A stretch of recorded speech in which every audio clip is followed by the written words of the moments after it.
Hey, what's up? Welcome back to the Impact Heelcast, Impact Wrestling Heelcast. Hey, I'm back again, everyone. It's your hostess with the most assists this week. It's RAV Raven Effect coming back to you. With me here is the returning as well, the podcaster formerly known as Brother Underscore, or whatever the hell we're going to end up calling this guy. What's up again, man? Hey, what's up, Raven Effect? I'm back 2 weeks in a row, man. That's good. That's two of us. We took so much time off. And also making his return to us, he's, I think, FK, you've been off for our show for a couple of weeks here. Welcome back, the one, the only, the real FK9. What's up, FK9? Nothing much. Took a few weeks off, do my own thing. Having a good day so far. A better day than Shane Helms is, anyway. So there's that. Kind of made my day. But... we got the three of us here today. Before we get into anything, real quick, and I mean real quick, write this down, people. Anyone listening on YouTube, the Heelcast can also be found on iTunes, SoundCloud, and Google Play. So we're not just exclusive to YouTube. I apologize to the podcast formerly known as Brother Underscore and FK9. I'm going to take this. I'm going to call they call it in the wrestling business a shoot. I'm going to take a few minutes on this. Look, last week our show was flagged and taken down off of YouTube shortly after it got posted up. Now, this could have been, we changed the logo. We didn't know if it was a logo. We didn't know if it was something in the title. For all we know, it could have been a troll, WWE fanboy, maybe a Impact Wrestling fan that, I don't know, was kind of negative on the product or negative on us. I don't know, but the thing is, if this was one of our listeners, our regular listeners, this is what I want to say. Look, this is a PC world, but not everyone has to be or wants to be PC'd all the time. I said some things that I guess I can clarify that may have came off wrong. Like, I support gay marriage. I feel homophobia is extremely stupid, and I don't have anything against midgets. They are at a disadvantage. They're very short, and life's got to suck when you can't reach the fridge handle. And look, women, you do have poor taste in men. Not saying you're stupid, but a lot of you have poor taste in men. You like being treated like shit. You like assholes sometimes. You put the good dudes in the friend zone, and then you bitch about it and cry about it. But no, like that dude the good guy that you left behind, that you're wanting to get the Prince Charming, you left him to go fuck assholes. So, women, you're all but qualified to be president of the United States. I mean, not the one that lost the election, but like you're fully qualified. So, and that whole women can never be president thing, that was literally taken and stolen from Daniel Tosh by me on the Tosh.0 election show. So I don't see Daniel Tosh getting in trouble. So if really upset or offended someone, it's comedy. It's not being serious. But look, instead of flagging our show, simply click exit on your browser. Don't ruin things for everyone else. And look, mainly you're hurting Impact Wrestling more than anything because you're removing one of the few honest, positive, and fair reviews out there on Impact Wrestling. Basically taking us off and taking a large chunk out of our audience for the week. That is basically the guy that I talked about that had a podcast that I saw on Facebook that was talking shit about Impact for thinking that Jinder Mahal was related to TNA. Like, you're letting people like that, their voice kind of triumph some like ours. You're not helping Impact. You're not getting a positive word out there. And look, I don't get paid, and I want to say this. This is the opinion of Raven Effect. I'm not speaking for anyone on the Heelcast. I don't know if anyone else agrees with me or doesn't agree with me, but this is strictly Raven Effect speaking here. I don't get paid. I do this because I love Impact Wrestling, and I'm tired of everyone shitting on the product for no reason. I'm not trying to become rich, famous. I sure as hell don't want to be the voice of the IWC, anything along those lines. Like, this show should be a lot bigger than it is, and we're very fun. We have a lot of fun here. We're not politically correct. We're comedy. We try and entertain you guys. There's so many people that have actually wanted to come on and do this show with us, and they came back. Like, everyone, it seems, at least wants to do the Heelcast. Shit, FK9 is on the show right now. Do you think FK9 needs us? FK9 has like 5 times our audience. The Heelcast is fun. People like to come on and do the show with us. We like to entertain you. We plug people every single week. We go out of our way to make sure that we plug people with bigger audience than us that don't even plug us in return. You know why? Because I see us as being on the same team, not as competition. And look, basically the way I see this is that somebody needs to be out here spreading the positive reviews on Impact Wrestling. And since Bruce Pritchard's getting paid to do this, but apparently doesn't actually do it, all of us here at the Heelcast happily do this stuff for free, despite limited recognition and comparison to the quality of our show sometimes. Look, I've lost friends. I've had my personal life fall apart while doing this show. I've had my ex-wife say at the time that all the stuff I was putting into this show last year was actually a reason why she wanted a divorce. On this show, like 2 or 3 days later after my divorce, when everything was falling apart, Brother Underscore, who was like the only guy that had my back still, said he was taking a break, not sure when he'd return. I'd just been hit with a divorce. Like, I thought this show was likely over, and I'm sitting there as we have a special guest on. I'm on mute crying and having a mental breakdown. Like, we put our blood, sweat, and tears into this show sometimes, and it's not fair for someone to get offended and literally take us down for other people to not be able to listen to it. I've never made a dime doing this, neither has anyone else. I strive to do this for like the 200 or 300 people we get every week who are excited to hear us. And this is the same people that, like, there's like 5 of you that retweet our show when I was asking you all to. But look, if I offended you and you got this show taken off, or if any of us offended you and you got this show taken off by flagging it, if this was the case for anyone, I want to take the time out of my day to say, I'm not fucking sorry. Do not take this away from our listeners who actually have a sense of humor, who understand sarcasm. And they ended up being robbed of a good episode of the Heelcast last week. And, it's hard enough to get all of us together to do the show. Our schedules don't conflict. Or our schedules conflict a lot. Then write an itinerary, have all of us, to have one of us edit the show, get it posted and all that. And then it takes 2 weeks to try and get it back up, or 2 days to try and get it back up on YouTube. A lot of people did not get to see our show, but we're asking where it was. Look, just please look up what a heel is. If you don't like it, go start a babyface cast. Is what I keep saying. So that's all I have to say. So please keep the Heelcast on the air this week. Anyways, guys, I apologize. We'll go ahead and plug the show.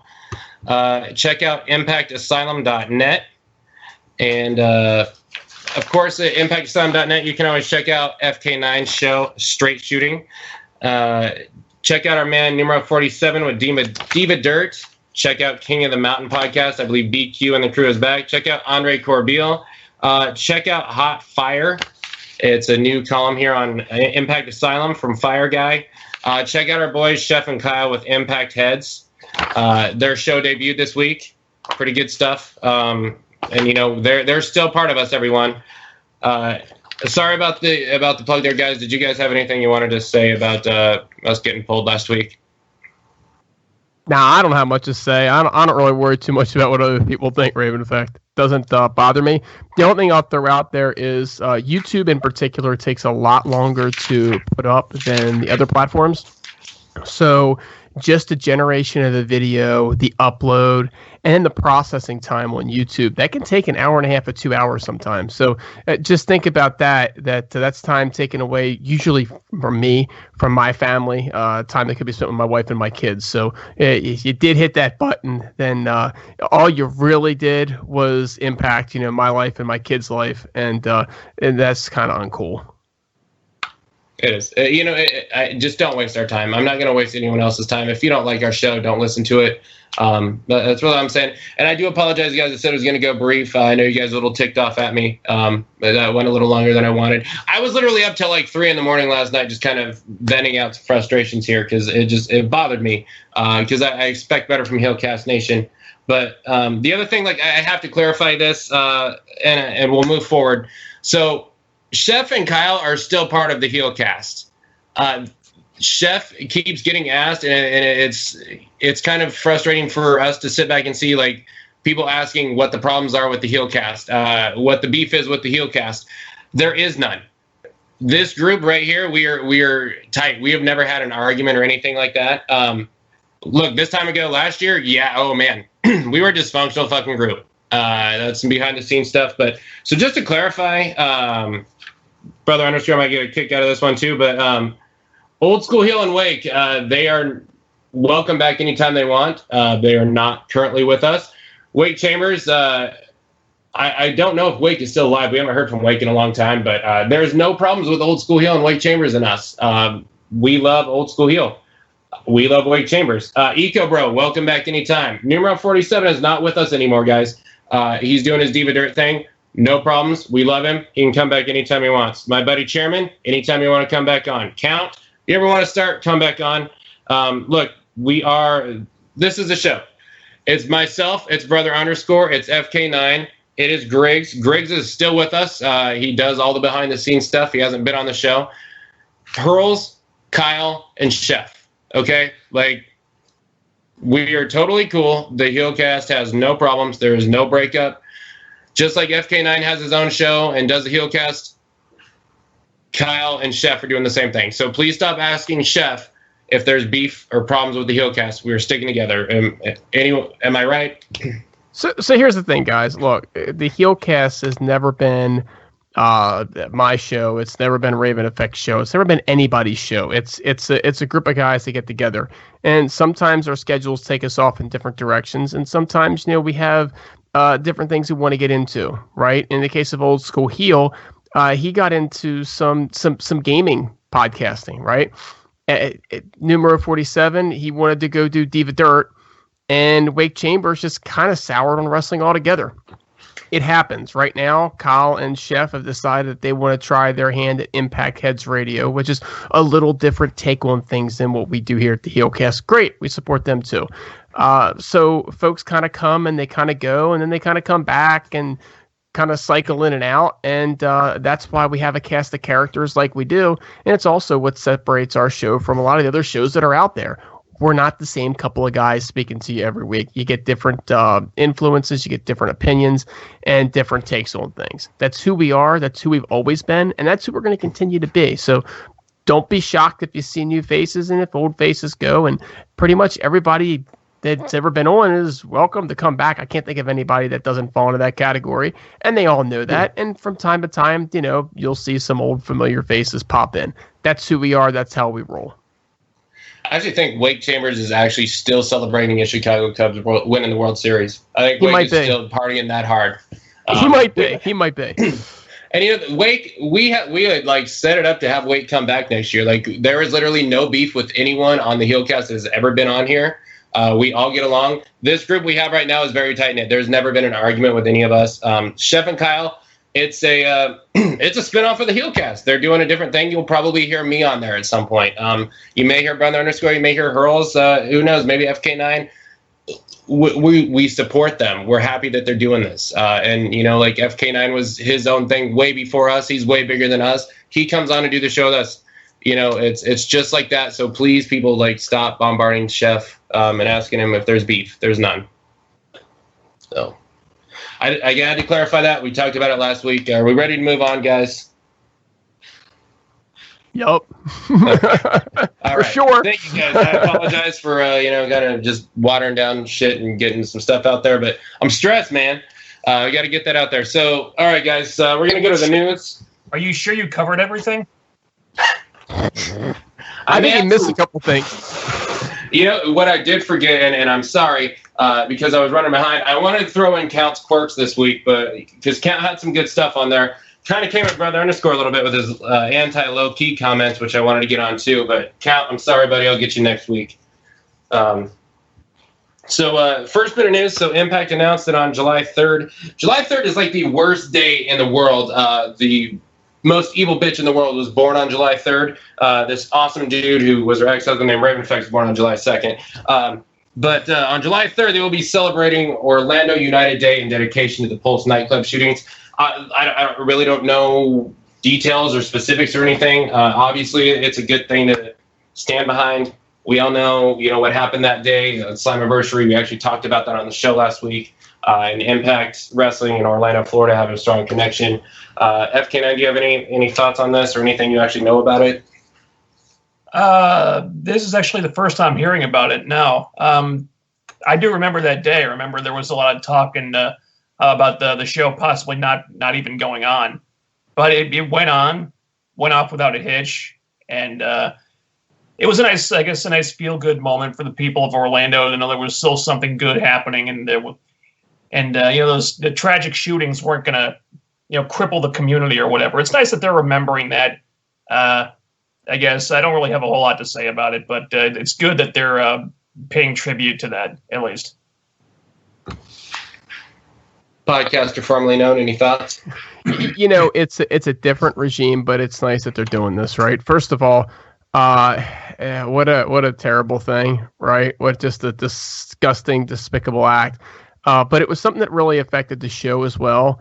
And I think the fact that the new regime is remembering this, and it really says a lot to how they feel, not just about what happened in Orlando that day, because let's face it, the new regime actually wasn't there, but what they think about the wrestlers and the talent and what they went through that night as well. So I think it's great. I think anytime that you want to celebrate something like that, and staying united and coming together, I don't think there's any downside to this whatsoever. I just can't imagine.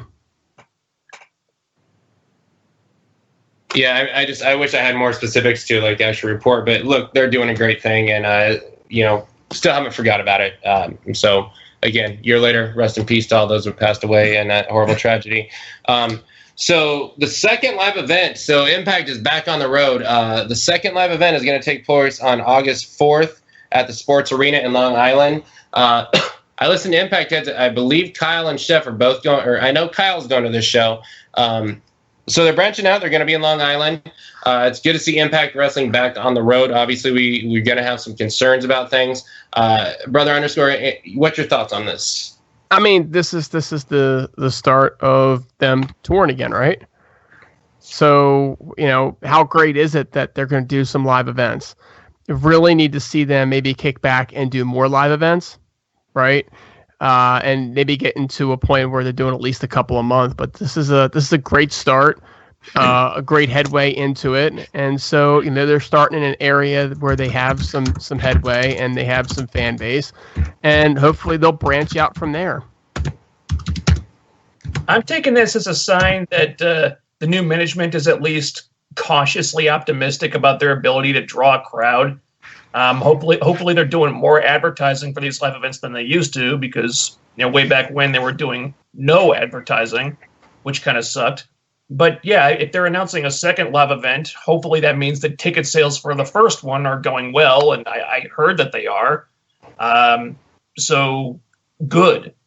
It's nice to know that they're kind of dipping their toe in the water instead of just diving in head first without knowing how to swim. I know a lot of people were saying, "Oh, they got to start touring full time and whatever." And guys, we're skipping a few steps there.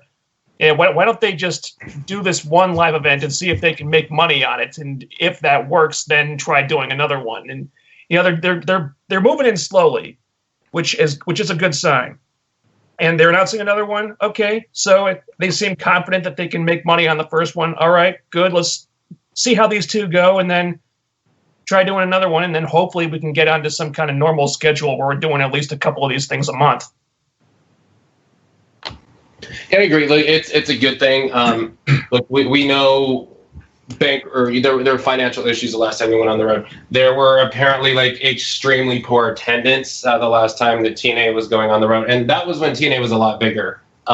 So there is that concern, and there's the whole laughing stock concern. People post, 50 people showed up for a TNA event, kind of stuff that could go on again. They could kind of give them the bad name, but they're in New York, Long Island. If we remember the last time that Impact Wrestling was in Long Island, that was when Bully Ray was putting Dixie through the table. That crowd was hot. So I'm hoping that Long Island, the folks there are going to go out and turn it up. Chef and Kyle actually, on their show, they had said that I think they said the third event is in Canada, which I do want to say, it's cool. Impact finally going to Canada. There's some Canadian stars on the roster. Rosemary comes to mind for one. But I mean, look, Crazy Steve, Bobby Roode, Eric Young, and Gail Kim, they probably won't be there. And that's a shame that TNA finally makes that step to go to Canada now, if this is the case when those guys are gone. It's disappointing. But the one thing I do want to say about this, and Chef had mentioned this on the show, on his Impact Head show, that I thought was a good point. You have everyone saying Impact Wrestling needs to get out of Orlando, the Impact Zone sucks and whatnot. So now Chef's saying, if that's the case, then you guys show the fuck up. True.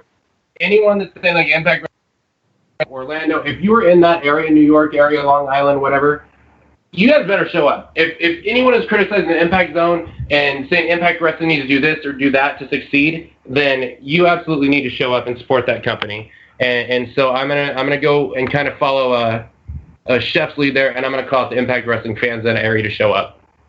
You brought up the whole Canadian point, right? Let's not forget that Impact is now a Canadian company, and so being a Canadian company in Canada, you're probably going to draw a little bit better than you otherwise would. So I think that there's a lot of opportunity in Canada. There's a lot of wrestling in Canada, a lot of wrestling history in Canada. There was a very, very famous dojo somewhere out in Calgary. I can't remember who ran it off the top of my head. Couldn't be anybody good. But Stu somebody or other. I think Stu Spleen maybe. At any rate, there's been a lot of tradition of wrestling in Canada, and having a wrestling company from Canada touring Canada, I think they could do pretty well there, guys. I really do.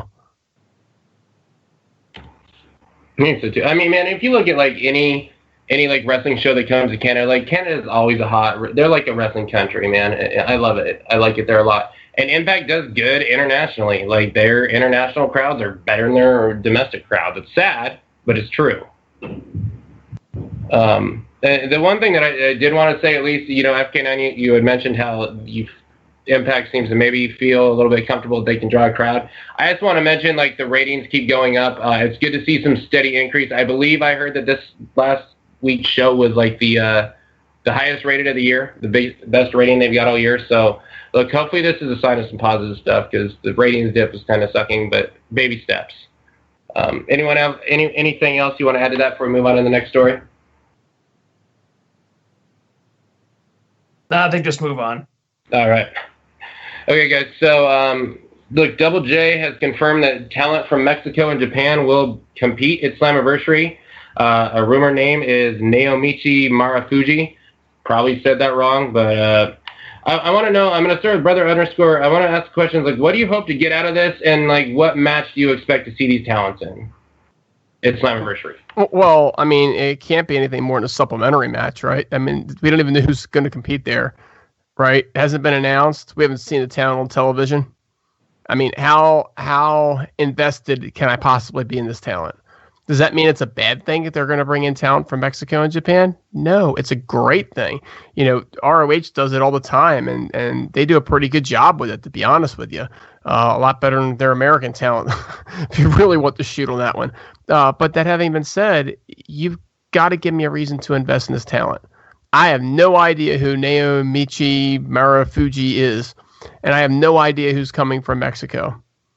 So it better be a very undercard match.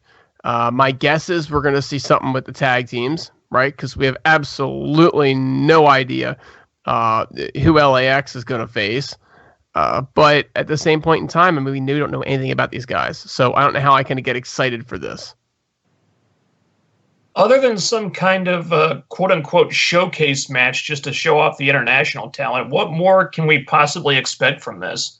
I don't know. And at best, it's going to be a random one-off match with no story and no build-up, kind of like what they did with that cross-promoted Bound for Glory show that they did with Wrestle 1 a couple years ago, where they just sent a bunch of Impact guys over to Japan to wrestle a bunch of one-off matches with no story and then called it a pay-per-view.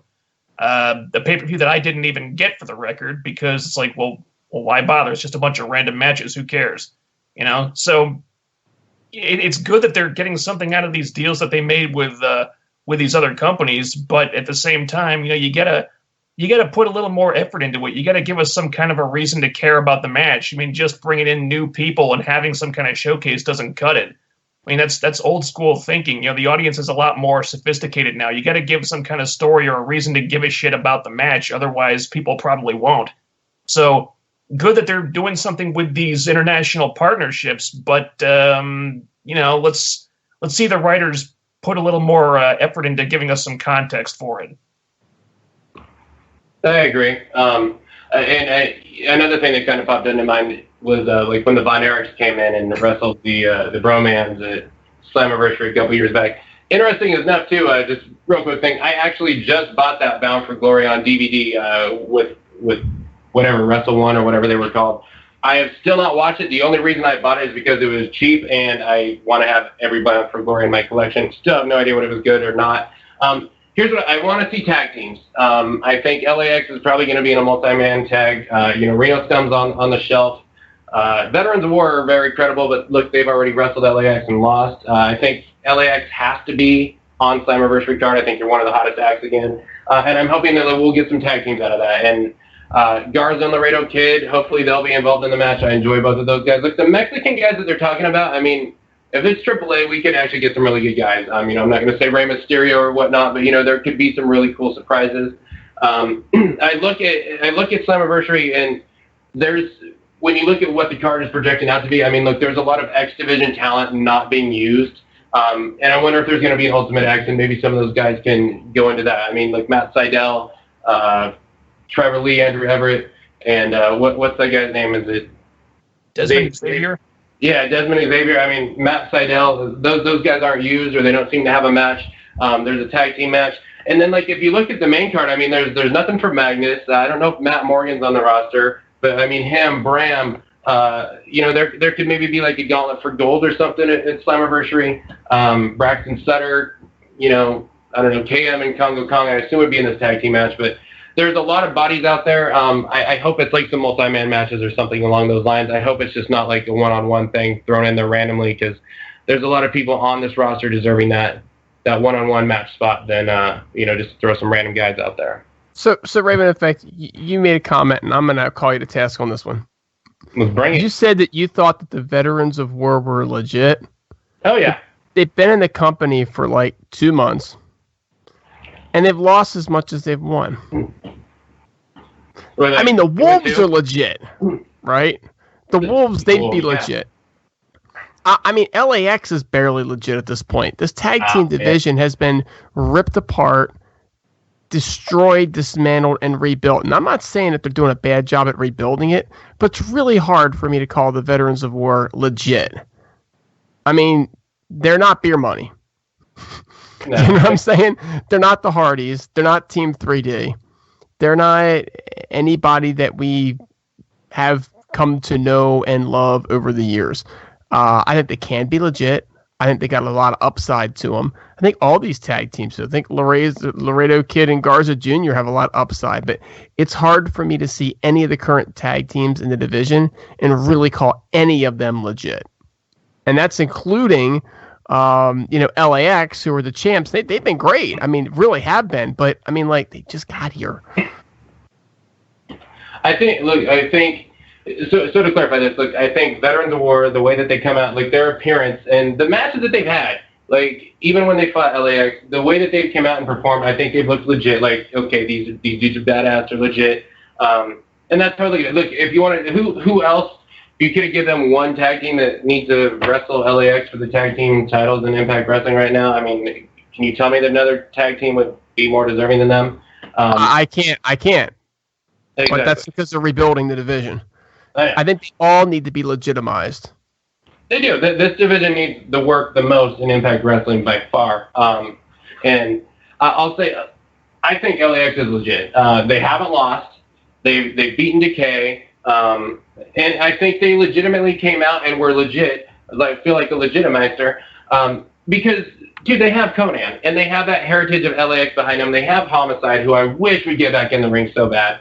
And I think that makes them legit. And, like, dude, Conan just comes out, and the dude is, like, he just knows what he's doing, man. Like, he's good at what he does as a manager. And I think just by having him back, like, they were over as hell, man.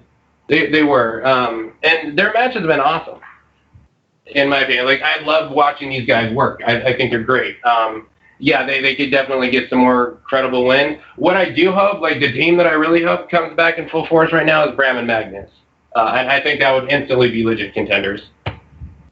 But FK9, did you have any tag team chime-ins you want to go with? Noah wrestlers? No, not really. I think just to add something to what Brother Underscore was saying, I think what he meant when he said that no one was really legit, including LAX, is that there's nobody left in the division to really give a rub to any of these guys, because all the established tag teams are gone. Beer Money, gone. Decay, gone. The Wolves, well, they're still there, but they're doing something else. So who do you have to really put these guys over and put them on the map? Well, the last team that could do that was Decay. They jobbed them out for weeks, and now they're kaput. So who do you have that has a little bit of credibility in the eyes of the fans that can put these guys over? There's really nobody. And the best thing you've got is Conan and Homicide as a mouthpiece for Ortiz and Santana saying, yeah, this is LAX now. You should respect these guys because they're the real deal. Okay. So all we've seen them beat are a bunch of other teams that we've just been introduced to. So it's an uphill battle. I think right now they got to really focus on just putting LAX over the top. And once those guys are like firmly established, then it's up to them to make everybody else. It's going to be a tall order though, without any established teams to help smooth that over. Yeah, I absolutely agree with both of you guys on that. I mean, look, you're both right. There's not a whole lot of credible teams. There's no big marquee thing to really put anyone over. You're right. DK was the only thing. Like LAX did get that big victory over them, and I think Conan does make LAX legit, or as legit as you can be in this division. And that's why I'd like to see Brown and Magnus come back because I think those guys are kind of solid as a team. Obviously, we're not going to get the Wolves back, but I mean, yeah, I think basically LAX has to be the building block and try and make them more legit. And I think BOW is the second closest thing we're going to get for a while. So. Brother underscore, anything you want to add before we move on? Nah, I'm good. I think FK9 summed it up fantastically well. You did. I'm a little off my game, that's for sure. A little rattled today, but FK9 definitely held me down there and manned me up. So the other thing about Summerversary, guys, and a topic I want to talk about, so the announced team for Summerversary was announced, and it's going to be Don West making his return, which I'm excited about. And Robert Flores, who's apparently been a commentator for the NHL and Major League Baseball. Two sports I do not watch. FK9, I know Brother Underscore is big on Don West's return, but what's your thoughts on this one?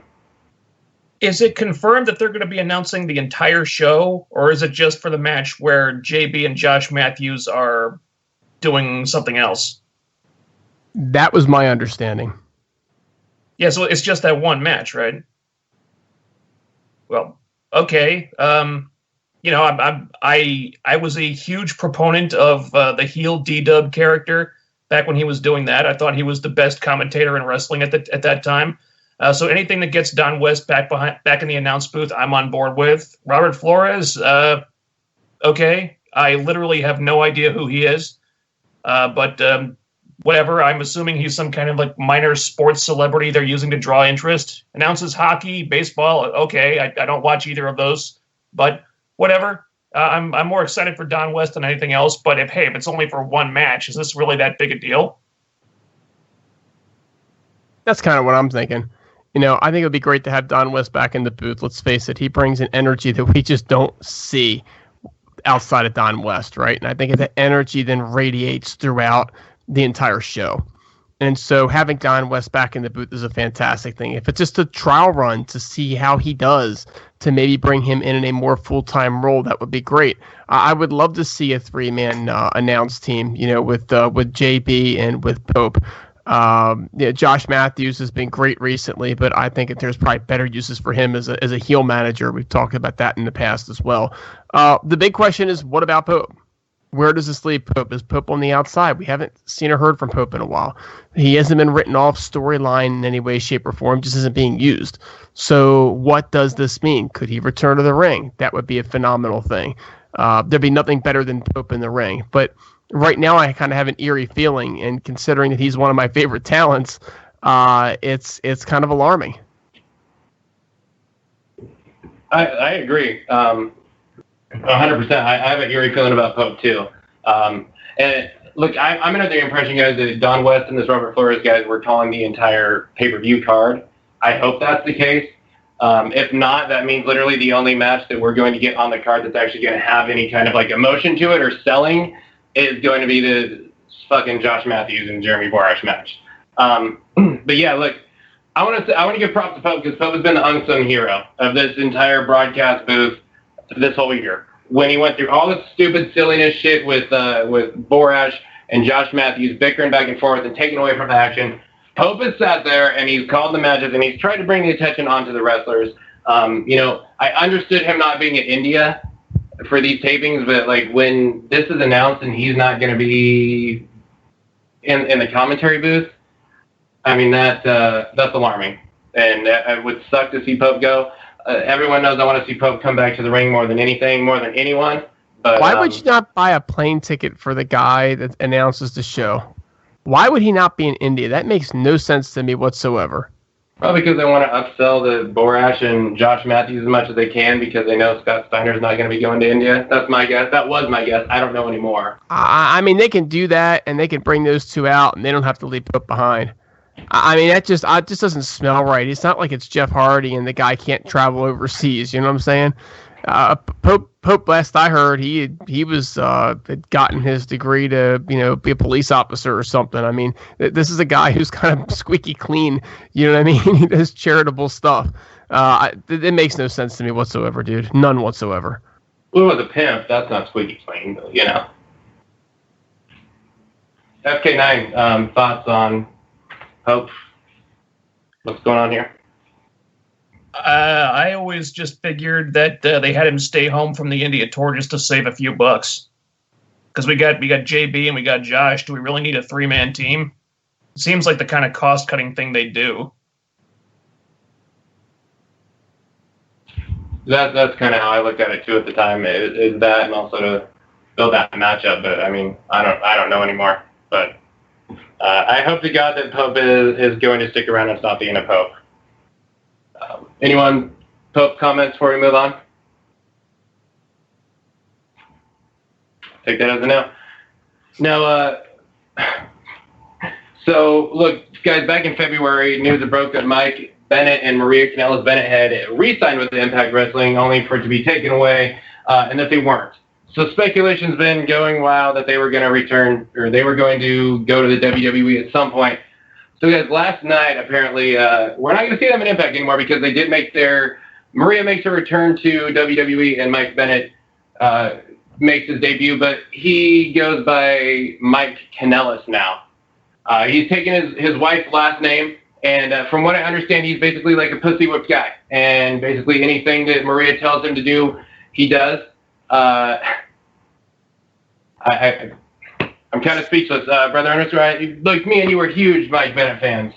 Huge. And all three of us, I believe, are huge Maria fans. Yeah, what do you think about this? So what show did he actually debut on?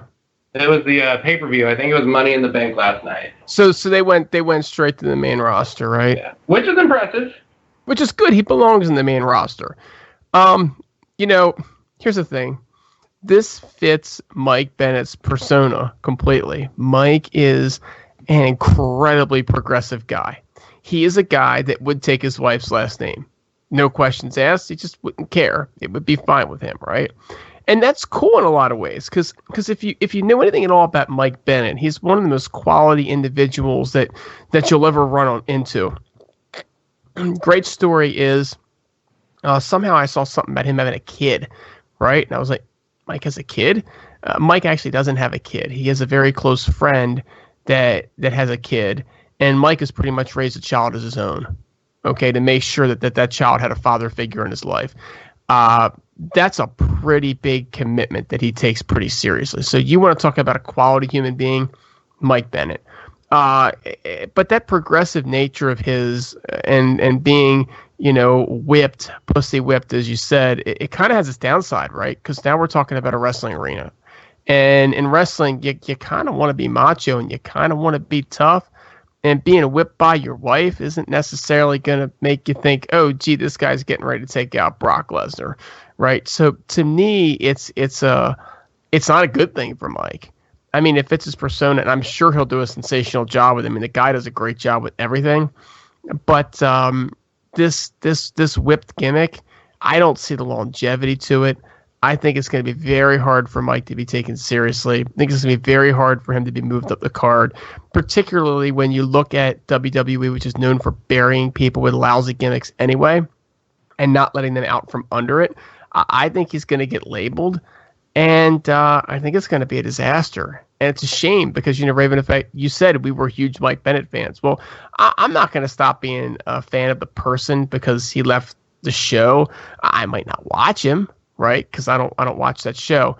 But I still wish him the best. And I don't know. I got an eerie feeling that it's not going to work out. I really hope I'm wrong, but I don't like the way this doesn't seem right. Speaking as a person who's always hated my last name, I tend to sympathize with a guy who doesn't have a problem with taking the name of his lady. So I don't really have an issue with that. On the other hand, wait a minute. You don't like the last name 9? No. That's a great last name. Smack dab between 8 and 10. Yeah, 10 is better than 9. Well, then maybe you should change your name to Fool Killer 10. Well, if I would, don't you think? If I could, don't you think I would have done that by now? I mean, it would be more typing, right? Exactly. And the 1 and the 0, they're on opposite ends of the keyboard. So that could be a problem. Yeah. I'm too lazy to type that extra number. I could buy that. I could see that. Yeah. Either way, look.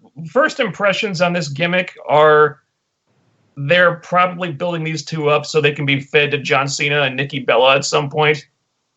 Also, this kind of feels like something that Vince McMahon would probably laugh at backstage, because he's the kind of person that would tease Mike Bennett about this and maybe just use it as something like to make fun of him or something. I don't have high hopes for it.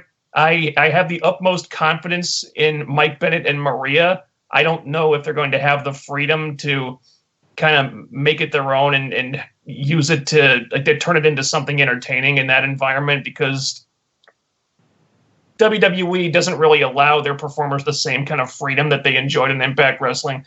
We'll see. I don't know if there's a whole lot of longevity in it, but I don't know. Stranger things have happened. I'm not too optimistic about it having a lot of mileage, though. The brother underscore, you kind of brought up what I was thinking about. I mean, when you talk about the longevity, the thing that kind of clicked to me is like, it's Val Venus. How much can you really do with like a male porn star? Well, how much can you really do with like a pussy whip guy that does everything his woman tells him to do? Look, this did wonders for the career of Sean Meat Stasiak, but I don't know that Mike Bennett's going to work out as well as Meat did, because that's what it sounds like. It's terrible. It's stupid. It's so bad. And look, here's the thing, like Bennett or Kanellis, whatever you want to call yourself, what happens when you flame out here? You already kind of threw Impact Wrestling under the bus and kind of shafted them. Who knows if they want you back? What, you going to go back to ROH or New Japan Pro Wrestling? Because that fan base really loves anyone who doesn't move or wrestle like a cruiserweight. So you kind of burned all your bridges, and now your bridges are kind of stuck in this bad gimmick. I hope, look, because I like Mike Bennett and I love Maria too, like I do hope that they get some positivity out of there in the evil company that I hate. But it's just, honestly, what I think happening is like Maria will end up cheating on him with like Vince or a midget or fucking, I don't know, something stupid. And then he'll be just stuck buried, man. And like you can't, there's a lot of gimmicks you just can't rub off, like not everyone's going to turn Johnny Polo into Raven or go back to throwing away the Dean Douglas thing and becoming Shane Douglas. And yeah, how good are Mike Bennett and even Maria's promos going to be when they're not the ones doing them, when they're not their own, when some shitty WWE writer's writing them? Because honestly, I said it a million times last year, Mike and Maria are two of the top 5 best promos in the business. And, I just, man, Miracle, I hope leaving Impact Wrestling and just shutting them under the bridge like the way that you guys did was worth it. Because kind of got a bad bed to lay in, bud. Now, last thing, so Griggs had hit me up today. Impact, a lot of the agents are gone. So Al Snow, Gregory Shane Helms, and Pat Kinney, a.k.a. Simon Diamond from ECW, who Pat Kinney's been with Impact Wrestling for years and years and years. Their contracts are expiring and they're not getting renewed, guys. Brother underscore, your thoughts on this one? I've never been a fan of Gregory Shane Helms. not back in 3 count. Not today. I don't know. 3 count were awesome. Oh, for God's sakes. You would say that, FK9. Heavy courageous, baby. Oh, for God's sakes. Y'all, I'm getting serious headaches between that and all the talking about rubbing things out and porn stars back then. It's like it's all about hurls, and now it's all about 3 count. I could see hurls in 3 count, actually. So I don't know that. I don't think that the X division has really shined since Shane Helms has been a part of it. Al Snow, on the other hand, he's just a quality hand to have back there. As long as he stays out of the ring and off my TV set, I think he's a great guy to have back there. I think he knows a lot. I think he communicates well. And of course, Pat Kenny, Simon Diamond is a guy that's been around forever. So we'll find out how much their releases mean. But we won't find out till Slammiversary and post Slammiversary. And that's what kind of makes the timing of this so interesting, that, you know, they're doing all of this right before setting up for their big matches and their big card. You would think that they would wait until after the next set of tapings to switch agents, but I'm sure they have people to replace them, or they wouldn't have done it. Yeah, more house cleaning by the Jarrett regime. Interesting timing with that. I believe Pat Kenny was released at one point years ago. And was only brought back after Jarrett was sent home. So I guess it's not that surprising. I feel bad for him because he's been there so long. Al Snow, I have mixed feelings about that one. He's got some, shall we say, antiquated views when it comes to assessing female talent. So I'm not terribly upset to see him gone. It's probably a loss, though, of some kind. Gregory Shane Helms, I like the guy. I thought he added something to Trevor Lee. He was useful in, the Trevor Lee-Andrew Everett feud, but that doesn't appear to be a thing anymore. So I assume this is happening because Jarrett wanted to put his own guy in that place, so I guess that's why Sanjay is there. And Shane Helms kind of hinted that he was replaced because he didn't want to kiss anybody's ass, and Sanjay is a GFW guy, so I guess we know why he's in the spot that he's in right now. So yeah, I feel bad for him. I don't know how much of a loss each person is, but it does suck to see people losing their jobs. Yeah, it does. We don't know how much each agent does with anything, and Pat Kenny's been around a long time.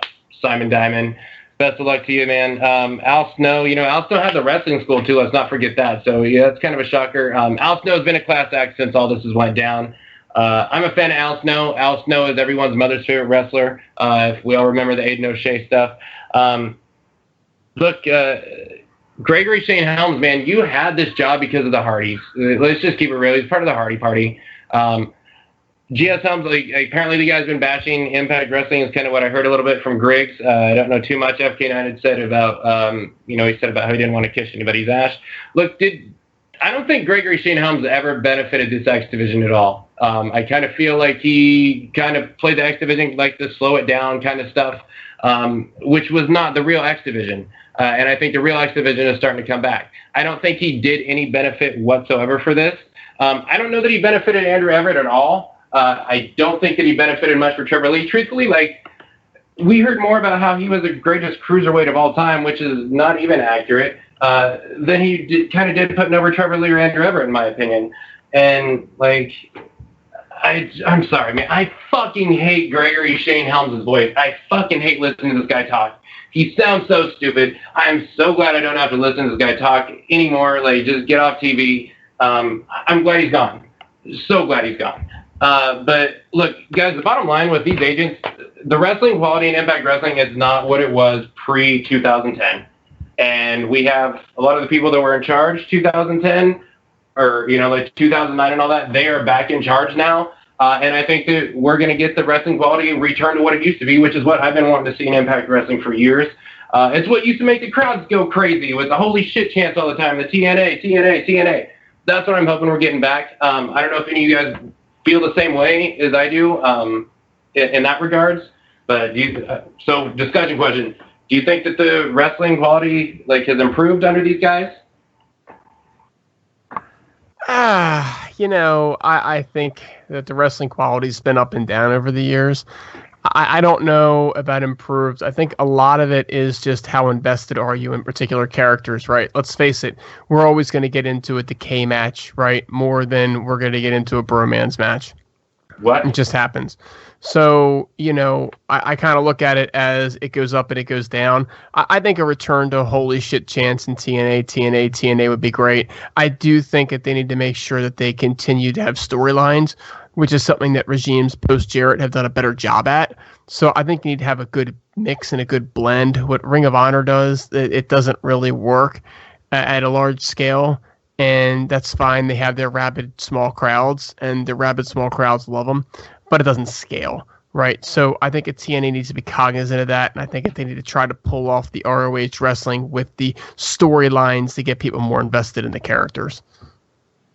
I don't know if it's an improvement in the wrestling quality exactly so much it is a change in focus. The previous regime put the focus on like story and a character-driven show, whereas this regime focuses a lot more on the wrestling, and storyline development and character interaction has kind of been minimized.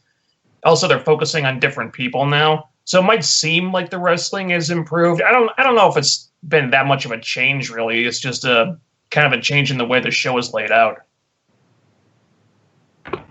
Yeah, I mean, here's what I'm going to say. This is how I feel Impact Wrestling has gone. Every once in a great while on Impact Wrestling TV, we'll see a really, really, really great match, and it'll be awesome. But it's the minority. I think back in the days of Impact, like 2002 through 2009, like that was the norm, was to see really great wrestling matches. And there was some good story characters. And I think what they do now that they did back then, and props to Vince Russo for doing this back then, was they kind of got everyone on the card involved. And I think that, Scott D'Amore with Jeff Jarrett, Sanjay, whatever, I think that we're going to get a positive change coming. So I'm excited. But best of luck to Al Snow and to Pat Kenny in their future. Now, guys, let's go into Impact Wrestling.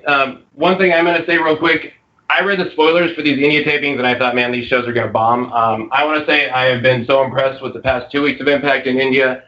Great shows, and the 2 weeks prior to that, I don't. Do you guys agree? Like, have you enjoyed the shows, so Brother Underscore? I think they've been decent shows. I mean, I don't think that they've fully utilized all the talent. I don't think they brought the whole deck of cards with them. And I think that that's taken away from it. I don't know that the build-up to Slammiversary in some cases has been as good as what you'd like to see it, but we still have a couple more shows to go before, we actually get there. So you got to give them a little bit of time on that. I love the James Storm EC3 stuff. I think that's been fantastic. But in a lot of ways, though, that was kind of what it was before we got to India too. So they haven't actually taken it to the next step. So I don't think the shows have been bad by any stretch of the imagination, but I think they probably could have paid a little more attention to detail. Yeah, you're a harsher critic than sorry, go ahead, bud. I was just saying, I'm kind of in the same boat. I think the shows have been okay, but a little problematic. I think attention to detail, attention to the finer things and the smaller things has kind of been lacking. I think the booking has been very basic and kind of lazy some of the time for these India shows.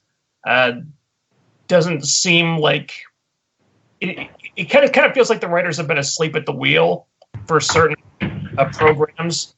Certain things are getting more focus, obviously.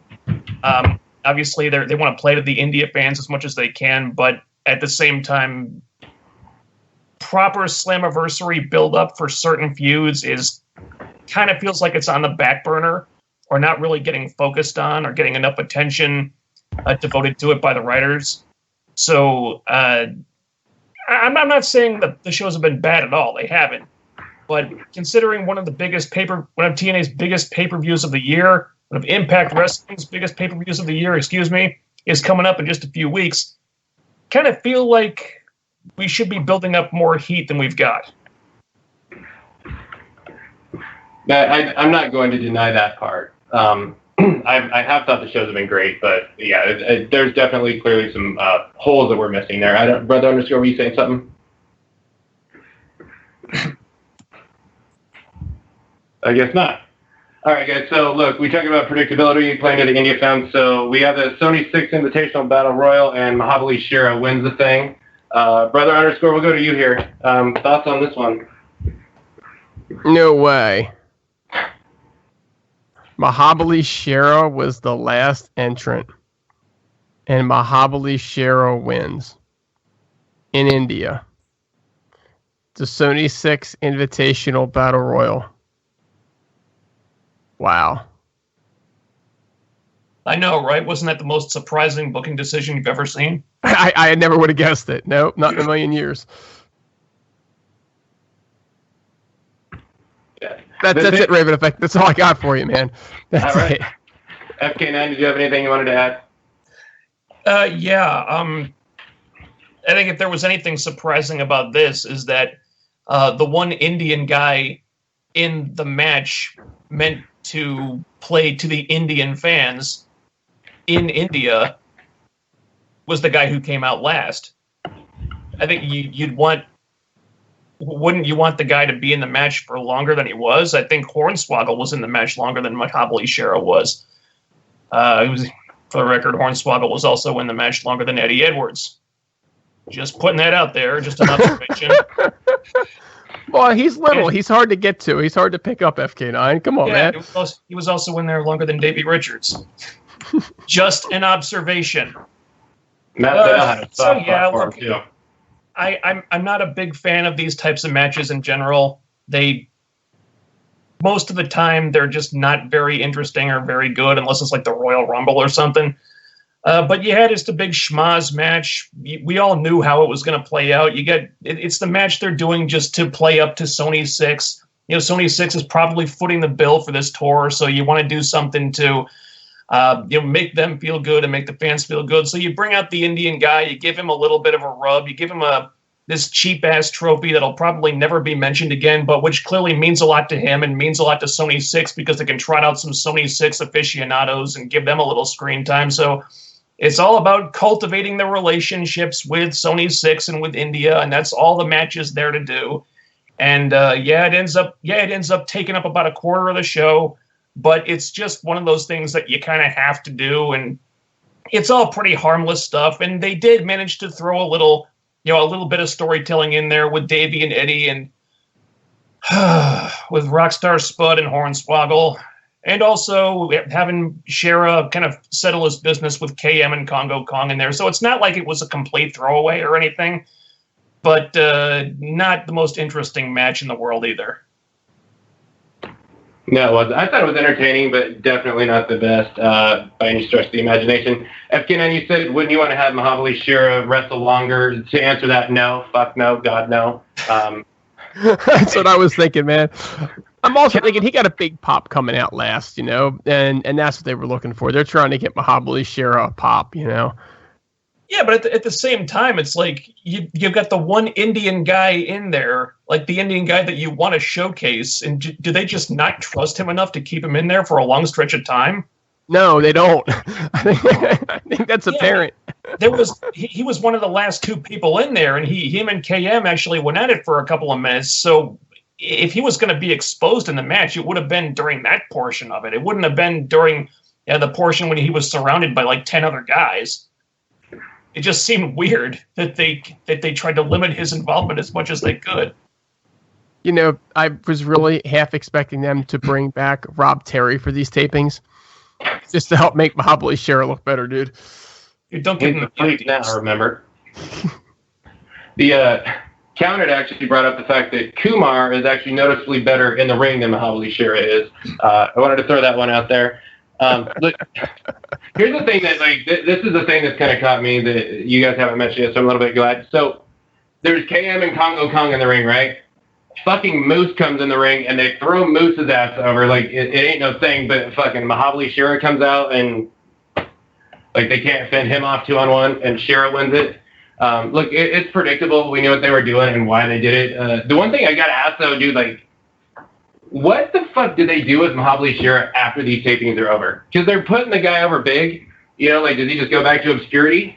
Or, are they going to try and run with it? I hope so. I mean, Something wrong with him? I mean, look.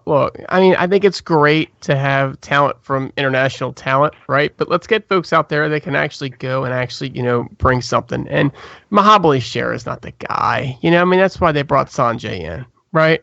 So, I mean, Sanjay is a much better representation of what they want to pull over there. So, no, they need to bring him back to obscurity, and they need to honestly bring in some talent from India that's actually got, say it, but talent.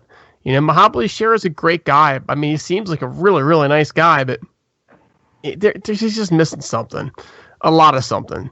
And so, yeah, he needs to go back to obscurity, dude. He needs to go back to obscurity. I actually wanted to say he seems like a great guy. He just has no talent. FK9, did you have any thoughts on this one? No, just ditto what Brother Underscore said. I think he goes back to being a place filler. I can only hope. Now, speaking of place fillers, so look, we got more of the Jeremy Borash and Abyss or Joseph Park skits. They chose a Chinese buffet over a training session.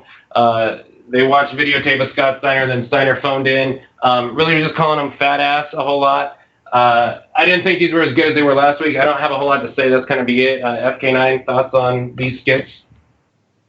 Yeah, whoever had the idea to add Joseph Park and Scott Steiner to this feud, give that person a raise, because at least now we're getting stuff like this instead of JB and Josh Matthews sniping at each other for 2 hours straight and ruining the entire show because they're just arguing instead of actually calling the action. The moment they added Joseph Park was when I actually started paying attention and actually kind of sort of giving a shit about this.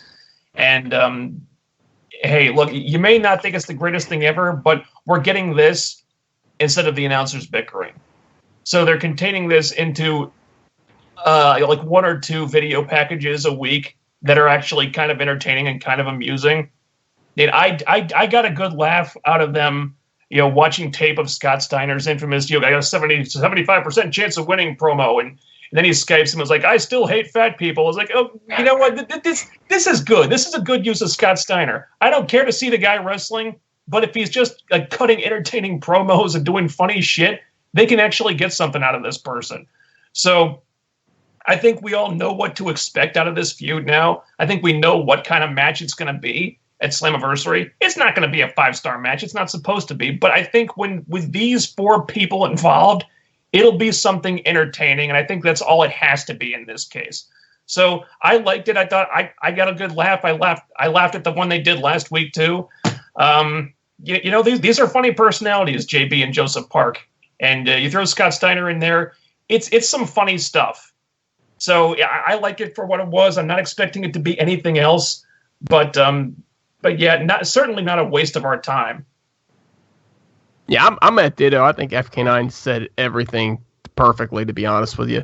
The only thing that I'm going to throw out there is that I do understand that Chris Park, Joseph Park, Abyss, whatever the heck you want to call him, actually does have a fairly large backstage presence these days. I understand he's doing some agent work and creative work too. So actually, FK9, it's entirely possible he inserted himself. Particularly after having nothing to do with Steve leaving.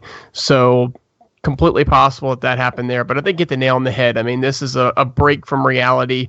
It's fun stuff. It's entertaining stuff. And it beats the constant bickering. So they've definitely kind of fixed some of the formula issues they've had in the past. I'm going to say Abyss is Mr. TNA for sure. And new commentary team, Scott Steiner and Don West from here on out. That's the one I'm requesting. If not, put Scott Steiner as Eli Drake's bodyguard. Speaking of wasting time, like I summed up my feelings on this last week. We had another thing with Rockstar Spud and Hornswoggle brawling in the catering area. Brother Underscore, do you have anything you want to chime in on this one? Oh boy. Oh, God, I wish this would go away. I really do. I mean, I know that Swoggle's cute in his own way, and having a midget run around can be kind of funny, but I think all they're doing is tearing down Spud. I think he's one of the top talents in the company. I think he should be treated as such. I think he should be given an actual role. I think he's doing a great job with the role that he's been giving. He always does, but This is just, I mean, demeaning to poor Spud. I mean, really, this is just, let's just put the guy down. So I wish it would just go away, and quickly, very quickly. Man, I'm having flashbacks to that god-awful waste of time they did with Hornswoggle and Chavo Guerrero back on WWE years ago, where they'd have like Chavo jobbing to Hornswoggle every week. That shit went on for months. This is kind of in the same boat as that was. Hornswoggle had one line that highlighted exactly why this whole thing is so stupid. I'm paraphrasing here a little bit, but he said, "Yeah, you made people laugh at me when you pulled my pants down, so I had no choice but to cripple you. That it was my only recourse to beat the shit out of you with a hammer and put you in a wheelchair because you made people laugh at me by pulling my pants down." Wow, that escalated quickly. What the fuck? It's like, who is the bad guy in this situation? Who are we supposed to boo? Are they both just acting like assholes here? I don't know. This feud is stupid. I feel, God, God bless Rockstar Spud. People are tweeting him saying, "Oh, Spud, this is stupid. Spud deserves better." He actually tries to defend it because he's a company guy. Mad props to him. There's no way he's happy doing this, but he's doing everything he can to make it work. But I feel bad for this guy? He could be put to such better use.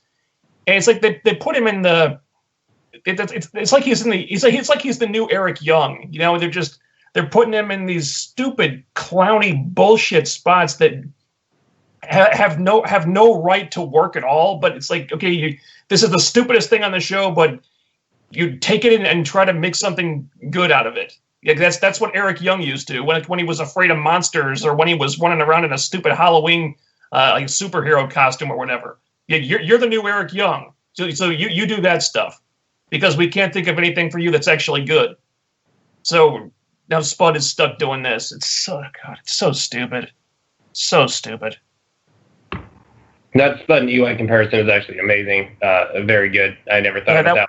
That was actually not mine. Somebody from the chat room on one of my streams came up with that comparison. I'd mention them by name if I could remember exactly who did it, but that was not me who came up with that one.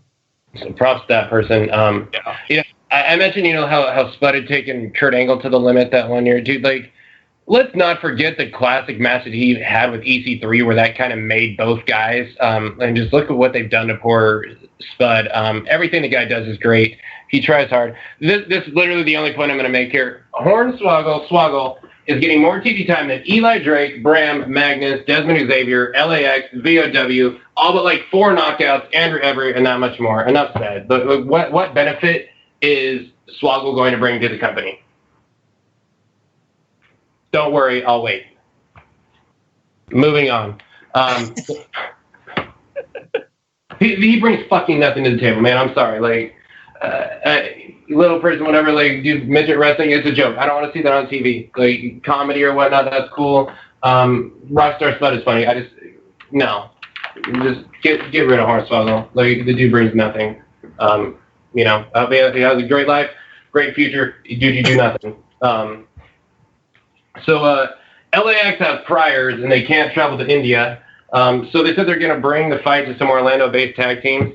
Very similar to like what the Broken Hardys were doing towards the end of their tenure. I'm going to start with Brother Underscore, since he actually went to one of those venues that the Hardys wrestled at Maryland Championship Wrestling. But what's your thoughts on this stuff going on with LAX?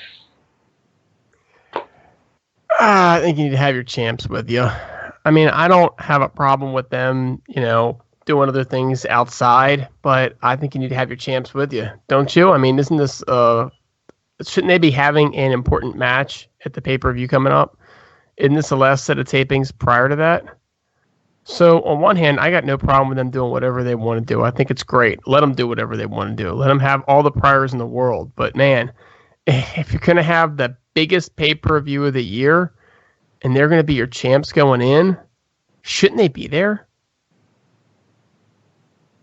I got no problem with them doing this while they're on the India tour, because at least it's some way to feature LAX, who couldn't travel to India for whatever reason. So at least they've got a presence on the show doing whatever this is. But what's the end game here? Is this going to build to something? Are they going to run into one of those international teams that Jared is bringing in? And are they going to set up a tag match at Slammiversary or something? What are we building to anything here, or is just a way? Or is this just a way to kill time? Because the Expedition of Gold, as entertaining as it was, didn't seem to do anything for anyone except the Hardys, and the tag team division was kind of left to languish in the meantime. Is this going to be the same thing? Is this going to do something to put over the show or build to the pay-per-view or anything? We don't know yet. I just want to know what the point of this is. I don't see what the point is either. I mean, maybe we'll find it out, but I don't get it. It's just like, okay, wow, so they're doing the same shit they were doing with the Hardys. LAX should absolutely be there. And there's like no tag teams there, period. I mean, who in the hell are the tag team champions going to wrestle at Slammiversary? And like, shouldn't they be doing skits with maybe Veterans of War, with Garza and Laredo Kid? With, God, I don't know, is there another tag team other than those two right now? I mean, something, but I don't know. Maybe you have a point, like maybe they'll run into like one of the Mexican tag teams or the Japanese tag teams at one of these events. I don't know. Hopefully it builds to something, but LAX is a hot act too, man. Like they should be there in India. And I mean, look, there's no LAX, there's no Scott Steiner, there's no Alicia and Angelina. I mean, there's important parts that should be at these India tapings that aren't there. That's kind of some stuff that bothers me. Building into Slammiversary, but they had done a good job prior. So here's one where I think we're going to end up having a little bit of debate. So there's the E-Sing 3 promo. EC3 being himself. So he ends up attacking his translator with the belt and the strap, or the belt, strap, whatever you want to call it. I'm calling it strap because we know where we're leading to. But so James Storm makes the save again, like the second or third week in a row. Brother Underscore, you said you're loving what they're doing here. I actually think they're dropping the ball with as good as this Dream Feud should be, in my opinion. Thoughts on why you think it's so good? Well, I like what they're doing because I like the two guys involved, right? I can't say that I like everything about it. I think the E-Sing 3 thing is just stupid. To me, the face is the one that's supposed to go out and say, I'm E-Sing 3 because, I am part Indian. Instead, it just comes over like he's trying to be somewhat sarcastic about it, but it doesn't really work, particularly with, an audience that maybe doesn't know him to know what he's doing. He's just kind of randomly attacking people. And so I don't know that I particularly cared for this segment at all.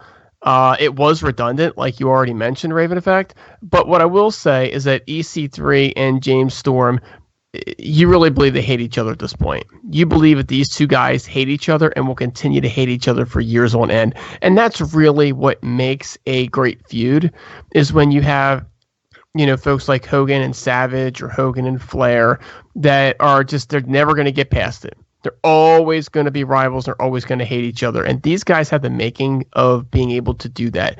You really believe that they hate each other. So I think that's what I take away from this in a positive light and like. But the E-Sing 3 stuff was just really, I don't know, it was stupid. It was stupid. It was pointless. It was, why are you doing this? And I just wish that he would just stop. And the only thing that I'll throw out there is that part of this could be because apparently he lost his luggage on the way to India. And so he literally only had like a pair of sweatpants and his tights. So he might have had to do some of this stuff for lack of having any other way to dress. So maybe I ought to give him a little bit of a break there, but it just came off as dumb. I actually kind of liked the E-Sing 3 stuff. Not because the material was great, but just because I thought EC3 kind of made it work because he's that charismatic and that charming. I do think that the stuff with James Storm is kind of suffering, though. I think this is a good example of something we were talking about earlier about the lazy booking, where I kind of thought this rivalry was done. It seemed like they kind of settled their business, and then EC3 got the number one contendership and moved on to that, and then he lost it, and then it's like, oh, wait, we've got these two guys who are doing nothing for the pay-per-view, so let's just put them back together. So let's restart this. But they're doing it in a lazy way where EC3 just comes out and he whips a guy until James Storm comes out to stop him, and then the next week he just kind of does the exact same thing. And, like, can't we put a little bit more thought into this? Can't we just have like a verbal confrontation or something? Because, I mean, you had two of the best promo guys in the industry, literally, in a feud together, and they're not talking. Can't we just have like give them like just give them both a live mic and just have them go off on each other? Wouldn't that be more entertaining and more dynamic way of building this than to just have EC3 whipping people until James Storm comes out to stop him? It just kind of feels like they didn't put a lot of thought into this. So I enjoyed the EC3 stuff because EC3 I felt made it work, but the rest of it is like, you know, for a feud involving these two guys, I feel like the writers are just kind of phoning it in. Yeah, I agree. It sucks. Dude, this is like my dream feud. I mean, these are my two guys. You know, I mean, maybe EC3 and Bobby Roode would be a little bit more of a dream feud for me, but this is like the best thing they can do, in my opinion, in this company right now. Like the Cowboy thing that EC3 came out and did, you know, like that was just as bad as when Ken Anderson did it. It flopped. James Storm never fucking speaks anymore than like that stupid EC bitch thing. Like, it's literally EC3 beats someone with a belt or a strap, and then Storm walks out and saves them or gets his ass kicked at some point. Like, Storm's not talking. Like, what the fuck? These two should be having, like, these great promos back and forth. Instead, like, they're just flat out dropping the ball. And maybe writing's being lazy because they think, okay, EC3 and James Storm, like, it's going to write itself. It's going to go over so well. I think this match is going to be amazing because it's these two. But, like, dude, this fucking sucks. This is such a letdown. Like, this should be so much better than what it is. And, like, here's the thing again, dude. Fucking Hornswoggle and Rockstar Spud are getting more time. Like, they're getting big nets for their feud. And James Storm can't say a word on TV about Hornswoggle's getting all this TV time. Get the fuck out of here. Just seriously, I want you to think about that. You know, like the Eli Drake and the James Storm not being able to talk. I mean, that shit is just bothering me a lot. And like, apparently, I think they're going towards a strap match or something because, like, I don't know why EC3 has to beat someone with the belt every time. But I'm gonna say this, and I hate to say it, but TNA strikes again. The ball is fucking dropped with EC3. This dude could have been a household name, in my opinion. It'd be hard being in the company where it's at right now, but like they've just dropped the ball with EC3. They really have. And I hate to say that. It's disappointing. But I don't know if you guys want to chime in if you agree or disagree, but I think the ball is dropping on EC3. Dude, the ball rolled the hell down the hill, landed in the gutter, and is floating away in the sewer. Yeah. I think he's a victim of having too big of a roster and not enough screen time to feature everybody. I mean, the EC3 turning heel should have been a much bigger deal. It should have led to much bigger things than this. Instead, he's just mired in a feud with James Storm that should, again, another thing that should be a really big deal and should feel a lot more exciting and dynamic, but it's like it almost feels like a throwaway at this point. It's like, where's the tension? Part of the issue, though, is Lashley, right? I mean, with Lashley is the sitting champ that nobody can touch. Now everybody else is pushed down the card, right? So EC3 can't be special because he can't beat Lashley, right? So part of this is the continued push of Lashley. I mean, somebody's got to beat Lashley. Now, I know we're going to get there in a few weeks, right? Because it's going to be El Patron that does it. But Lashley needs to do a job once in a while.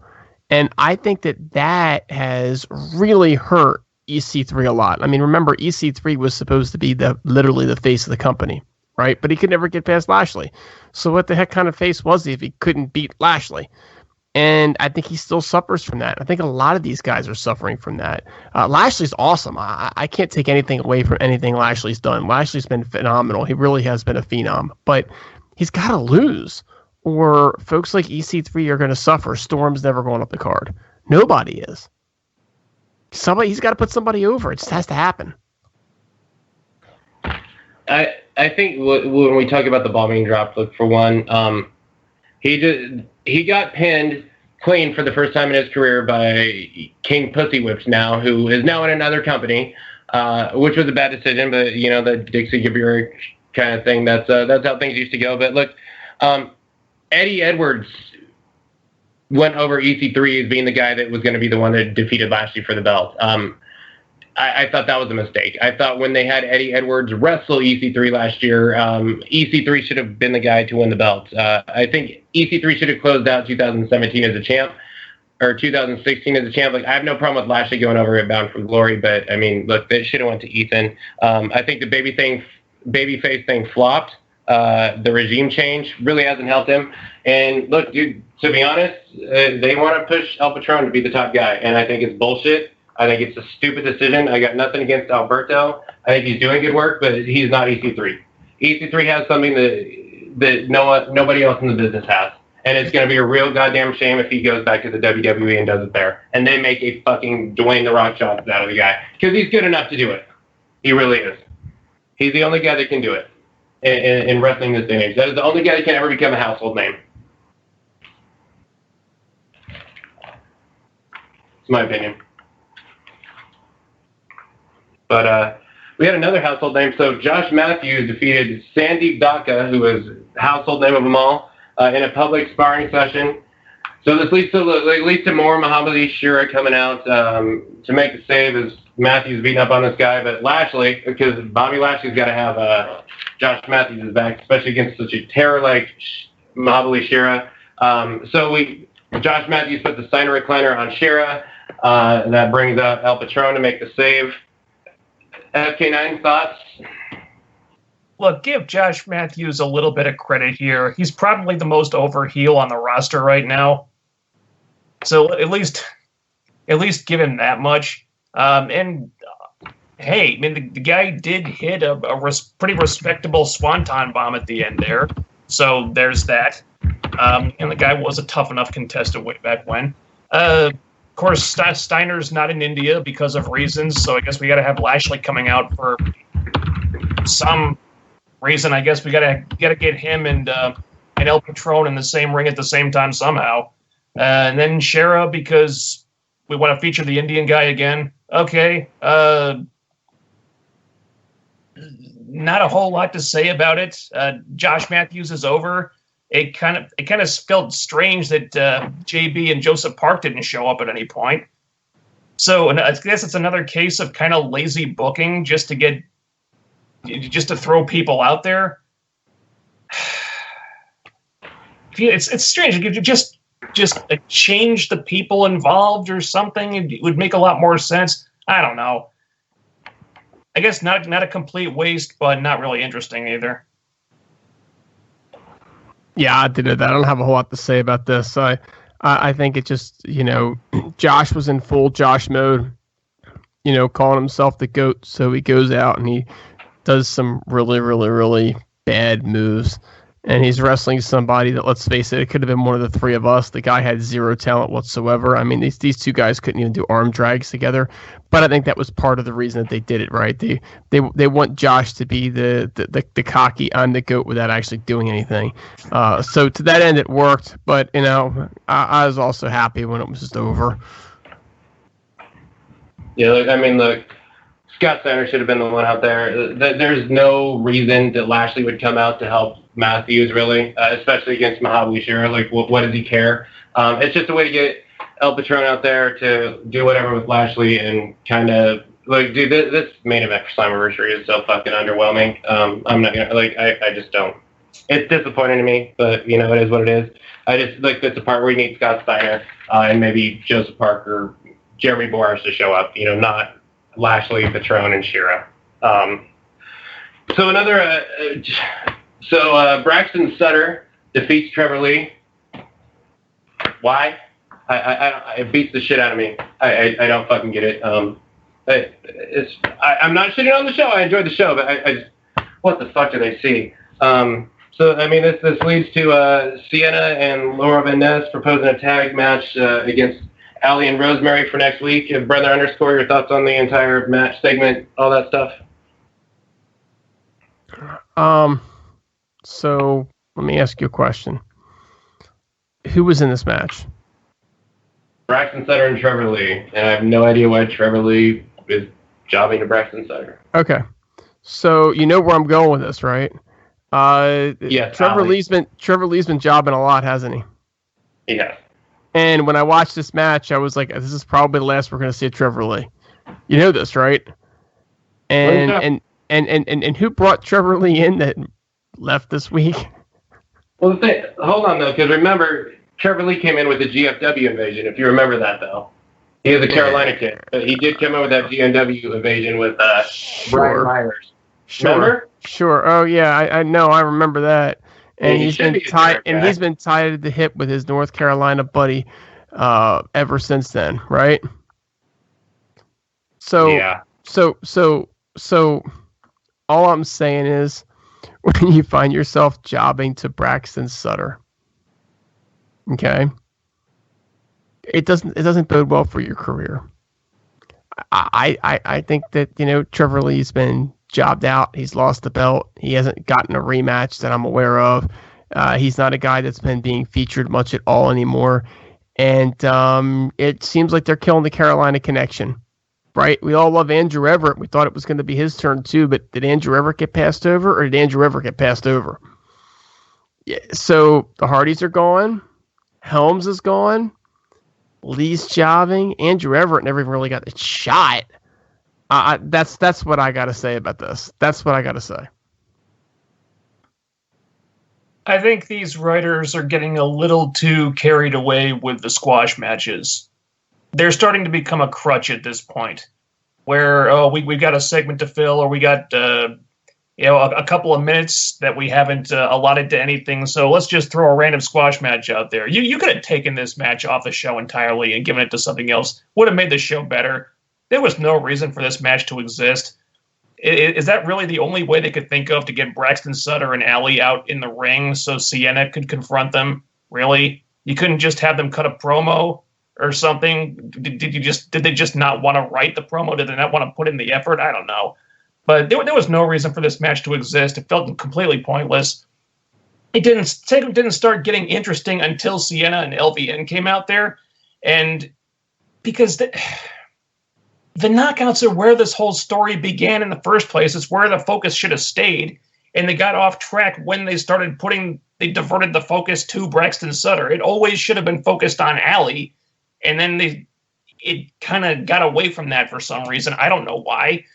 But I think it still works for the most part when they put the attention on what it should be, and that's on Allie. The problem is Sienna is facing Rosemary in a title unification match at the pay-per-view, and she's still focused on Allie in this feud that Rosemary has just kind of inserted herself into because of reasons. Okay, Sienna wants a tag match next week. We'll see if Rosemary even shows up. Well, she's facing you at the pay-per-view. I should think that she shows up. Look, I'm loving the Allie Rosemary stuff. It's probably my favorite thing on the show now. I wish they would focus on it a little bit more, but also they need to kind of turn up the heat with Sienna and Rosemary, and having a random squash match with Braxton Sutter and Trevor Lee doesn't do that. So let's remove the squash matches and kind of de-emphasize Braxton right now. I got nothing against the guy, but he's not why we're tuning in to see this. And just put Sienna and Rosemary front and center and have the Allie Rosemary burgeoning relationship or whatever it is. Keep on developing that because that's great. But just let's put the focus where it needs to be. I feel like they've gotten kind of distracted with this feud right now. Honestly, I'll be honest. I actually think both regimes, for some reason, like they fucking see something in Braxton Sutter. I don't know why, but I think they both do. This regime seems to see more in Braxton than they see in Allie. But look, brother, I hope it's not the Trevor Lee, man. Like, dude, I had talked to legitimate people on the Impact Wrestling roster who were like really chomping at the bit to want to work with this guy. Look, put him in the Grand Championship division, the Technical Savage. Honestly, like, who's going to care if they put him and Andrew Everett back together now and decided, hey, things are getting shitty on us, maybe we should get back together, and then you have a real credible tag team that can be awesome. It's just Trevor Lee deserves so much better than to just be squashed by Braxton fucking Sutter. But, I mean, like, dude, I can't remember, it was either KM or Congo, like, got pinned by Braxton, too. Look, the only thing that we care about, man, is the I want to see Sienna and Rosemary. Those are my two girls. And the Rosemary and Allie stuff. We know it's going to be awesome. We know they're building to it. I want to be on the Slammiversary preview show because I have a couple thoughts on this Rosemary Allie thing that I want to say on the air before we get out there next week. So, I mean, look, we're excited for Rosemary and Allie, and that's all it is. And I think everyone else is too. And speaking of tag team, so a tag team match I'm probably not that excited about. So Chris Adonis, who for some reason is seen as the guy over Eli Drake in this thing, they interrupt and attack Moose while Moose is cutting a pretty bad promo. So Moose is able to fend those two off by himself, but not KM and Congo Kong. And then so Moose is going to announce his tag team partner for next week. If you pay attention to any sports news media, even Impact Wrestling, it kind of points to a former NFL running back named D'Angelo. FK9 thoughts? Yeah. Eli Drake and Chris Adonis attacked Moose. He fended them off by himself pretty quickly. So he just proved that he can handle them by himself. So why does he need D'Angelo Williams? Wouldn't it make more sense to have the two of them kind of overwhelm Moose to the point where he needs help from somebody? I think you're kind of shitting on the two heels here, which really sucks in Eli Drake's case. I mean, they can shit on Chris Adonis all they want. That guy's boring as hell. But they are really wasting Eli Drake here. It's another case of we got this guy who works great on his own, so let's pair him up with somebody who's going to drag him down because we're stupid.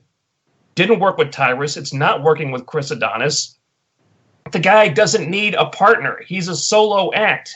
All he needs is to be by himself and have some fucking mic time, and he's a star, and they keep fucking up something that is so hard to fuck up.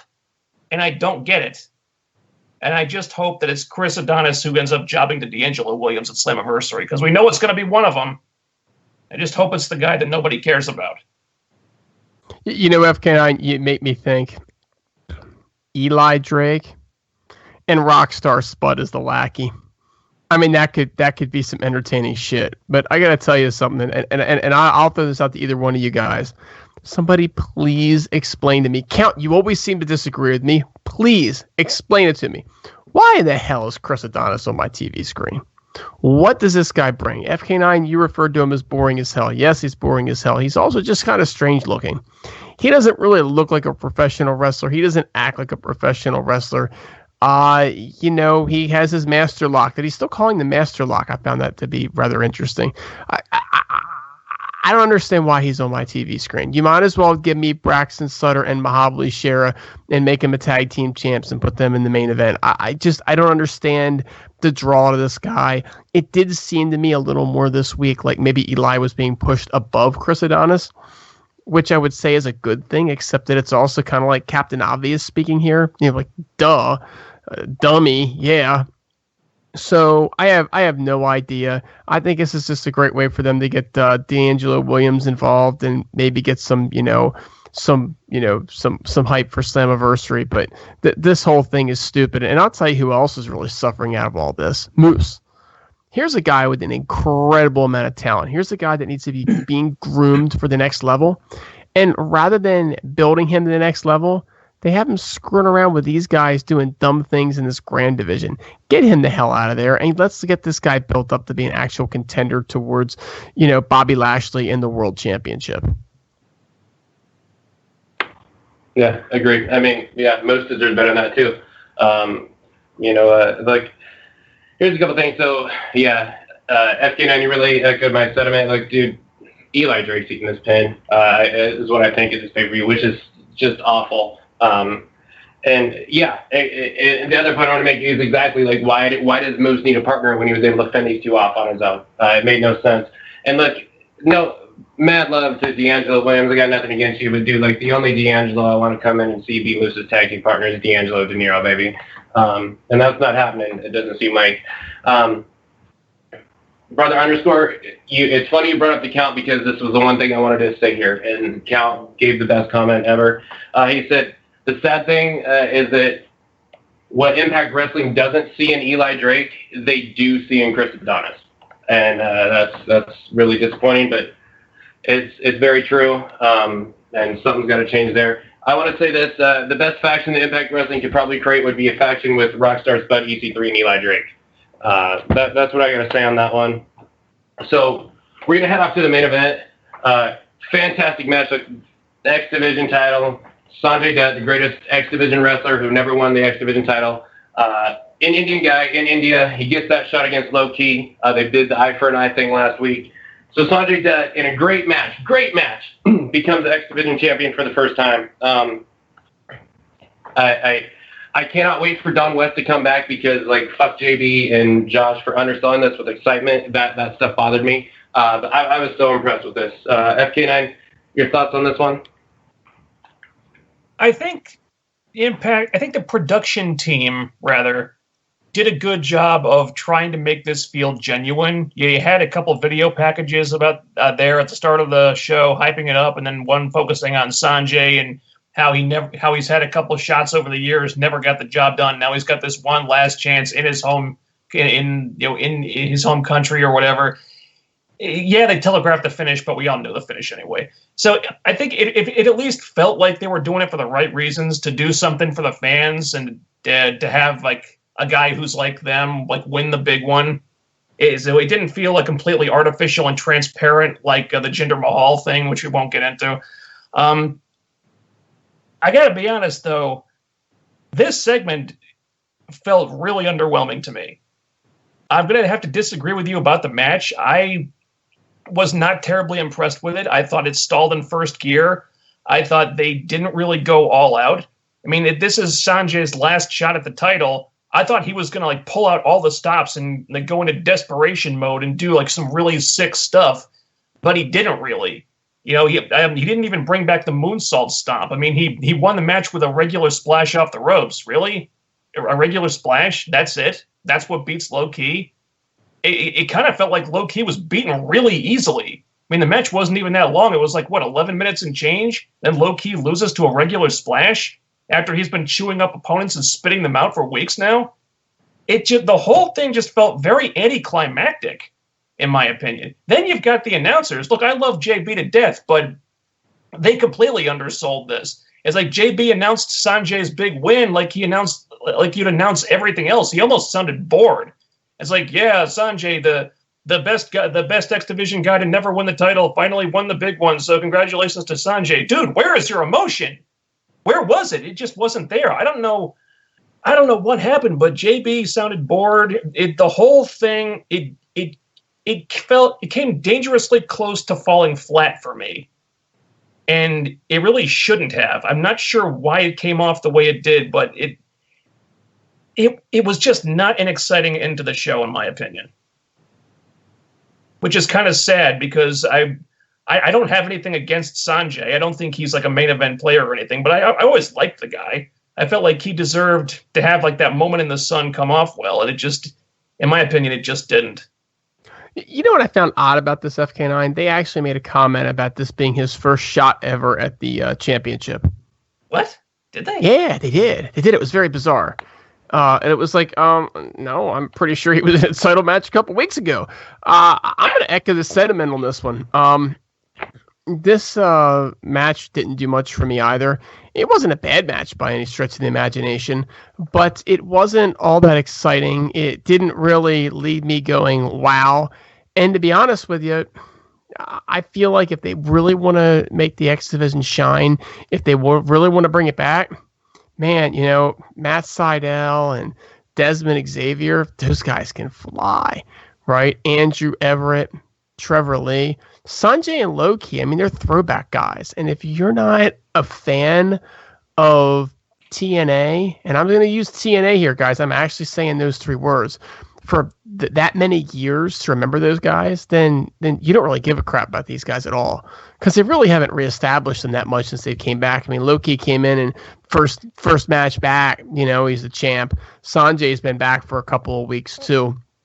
And I think you need to allow your audience to invest the characters first. And I don't see where these guys, you know, are any more invested in than Desmond Xavier or than Matt Sydal. And certainly not if it was Andrew Everett and Trevor Lee, some of the guys that have been around for a while. So was it a decent match? Sure. Is it doing much for the X division itself? I don't know. I think you could make an argument that they're setting the stage, that by having these guys come and give some leadership, that will help some of these guys that are newer to the fold. At the same point in time, I mean, great, Sanjay gets his championship, and he's deserving of it. He's incredibly deserving of it. And they managed to get an Indian winning in India, which I think is cool, too.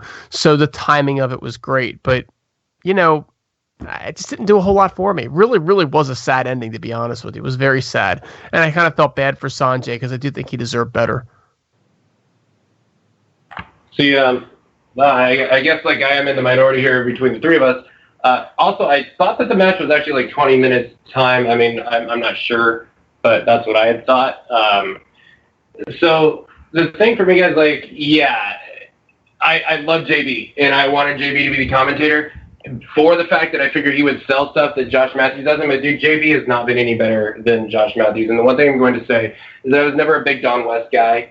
I'm literally begging, pleading, crying for Don West to come back full time. I am fucking sick and tired of these announcers and these commentators just underselling the shit out of the product. It's just we finally at least get a good crowd, but the commentators they bore it out, and that sucked. And Sanjay does deserve better than the reaction that he got from JB and Josh Matthews. The thing, what I loved, man, was the tears that Sanjay had. It's the dude who always, was never going to be X Division champion, the greatest X Division wrestler to never win it. The guy was out of the company for so many years, and he comes back and he wins it, and it's the guy has tears of joy, he's finally got that belt in his hand, and that's what I want to fucking see. That's what I miss. That's prestige to championships. That's prestige to the X Division, for Christ's sake, which is something that's needed to come back forever. There was a celebration Mahabali Shera has, and the other Indian guy. There's the baby faces in the X Division. Former world champion Eddie Edwards out there. I liked it. I didn't necessarily know that Low Key was a heel, overall, but I liked what they did, and it wasn't underwhelming to me like it was to you guys. But difference of opinion. I'm happy for Sanjay. The dude absolutely deserves it. And look, maybe Sanjay's going to be the guy to finally say, look, I'm not cashing in option C. I've waited for this belt my whole career, and I'm going to ride this thing out. And next year when it comes around, then maybe I'll turn it in. And that'll bring some prestige back to the X Division that it's been missing. And yeah, you're right. There's Matt Sydal, there's Desmond Xavier, there's Andrew Everett. There's a lot of talent back in the X Division, and it's good. And I think that the division's going to be revived. I still say let's bring in Zenshi, a.k.a. Jesus Christ, that's Shinron. Jigsaw, Rubik's, there's the Lucha Underground guys that may come back around. The X Division could do better. And here, the only thing I was going to ask, because it sounds like Brother _ you don't agree. We've had the X Division since the Jarrett regime came in. It's main evented twice. We've had a title change both times. I actually think that they're trying to bring the prestige and the glory back to the X Division, and I think it's working. Brother _ do you disagree? I think they're trying to bring it back. I think it'll work better if they could establish some of the stars, and they needed to start with folks that are already established in the division today. And I'm sorry, as much as we know Sanjay and we know Low Key, they're not established. So they've been gone for too long, man. So they really needed to start with the people that were there, that people are attached to, and start to give them a push. And probably should have gone to Andrew Everett. Now, it'll be interesting to see what happens with Andrew Everett because he hasn't gotten the push, but they needed to start there. I do think that they're trying, and I think if they're willing to try, then they're going to succeed at some point, right? And I do think that there is definitely a market for that style. So I think that, yeah, ultimately it'll work. But I just think that they're kind of shooting themselves in the foot a little bit the way they're going about it. Yeah, I agree. I feel like they have good intentions. I think they want the X Division to mean more than it does. But once again, I feel like it's another case of creative kind of dropping the ball. For me, I think this entire thing with Sanjay and Low Key was not terribly well executed. I think I think Low Key was supposed to be the heel, but one of the failures of this angle was that they never really gave us any kind of a reason to root against him. Okay, yeah, he injured Sanjay, which Sanjay had an issue with, but it was clearly an accident, and low-key never acted like it wasn't an accident. He never taunted Sanjay about it, never attacked him backstage to re-injure the eye. He didn't really address it at all unless Sanjay got in his face first. And meanwhile, he's just been going about his business, defending his title, not cheating, not doing anything wrong, just doing what a fighting champion does.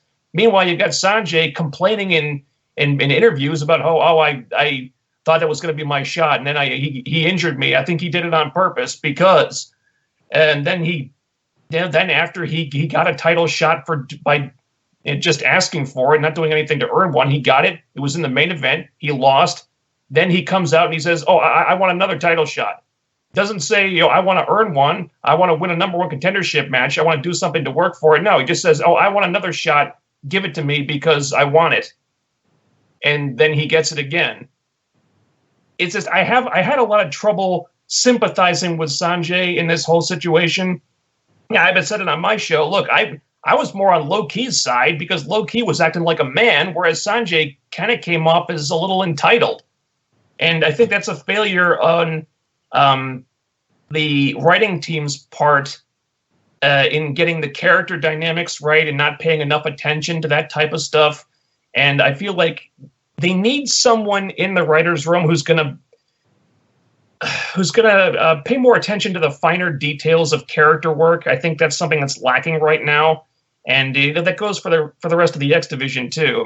Hey, they're giving them more time for their matches and X division matches on a semi-regular basis, and that's all well and good. But creative has to give them something better to work with than what they're getting right now. I guess the last thing I want to say, Brother Underscore, Low-Key hasn't been gone for that long. He was back in 2015. He was with the Beatdown Clan. I believe he was X Division champion back then. I understand where you guys 2 years ago, man. Dude, that's still 2 years. It's not that long. But I'm talking to the people that are here that we've been watching for all that time, and he really wasn't featured that much when he was with the BDC. What was he back for, 3-4 months? Wasn't that long? Yeah, no, it wasn't too long. But that whole faction, unfortunately, didn't get as much as they should have.